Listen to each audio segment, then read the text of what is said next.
Well, good morning, everyone. It seems to be working out so far with this going the longer route that we're taking, but I do have a lot of catching up to do, don't I? So today we're reading through Acts 7 and 8, and here it really struck me. You know, we often look for the perfect conditions.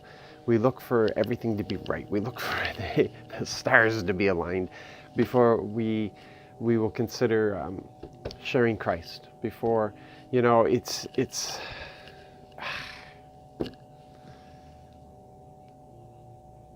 we're not very bold in these things. We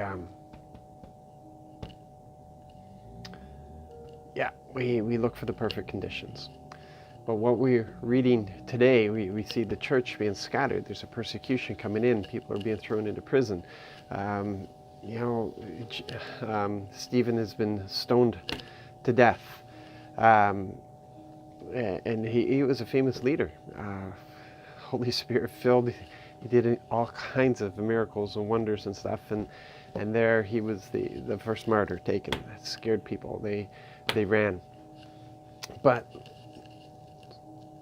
it didn't reduce the good news. It didn't take away from the truth of who Jesus Christ is.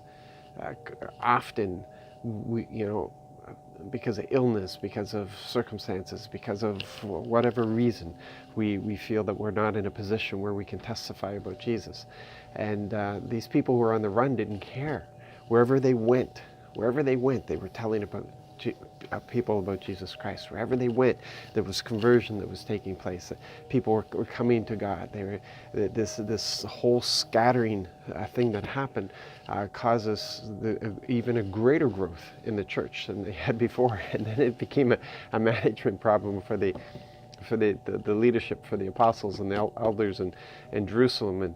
And so later on we'll see where Peter and John had to be dispatched, and various leaders were dispatched into trouble spots, not trouble spots, but places that needed the government established, the government of the kingdom. And it just struck me. It just struck me that here these people they're running for their lives. They've grown up in Jerusalem. They've grown up. They've had to pack up, deroot their whole families, and just run. And Jesus said that was okay. He said that was okay. He said when the persecution comes, leave one city and go to another. He said if you can escape it, leave one city and go to another. That's what he said. Stand when you have to stand, but he said flee when you can flee. It's he doesn't expect us to throw ourselves on the sword, because we have a lot to share. We have a lot to have a lot to give. We have a lot to tell people. So when the opportunity is given, take it. Don't look for perfect conditions.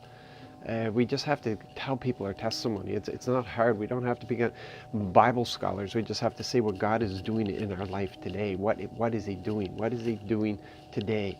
What has He done for us in the past?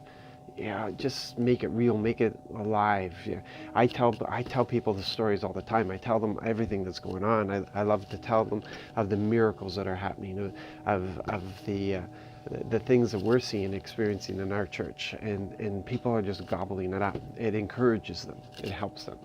And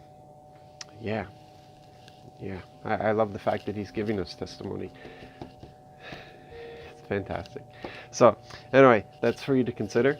Look for Him everywhere. Look for what He's doing in everything. Don't deny Him because of your circumstances. Look for Him in your circumstances. And in your circumstances, you probably have a stronger voice than you do outside of those circumstances in people's lives who can relate to what you're going through, but see the joy and the peace that you have in the midst. So you be blessed, encouraged. Have a great day. We love you, and looking forward to seeing some of you tonight.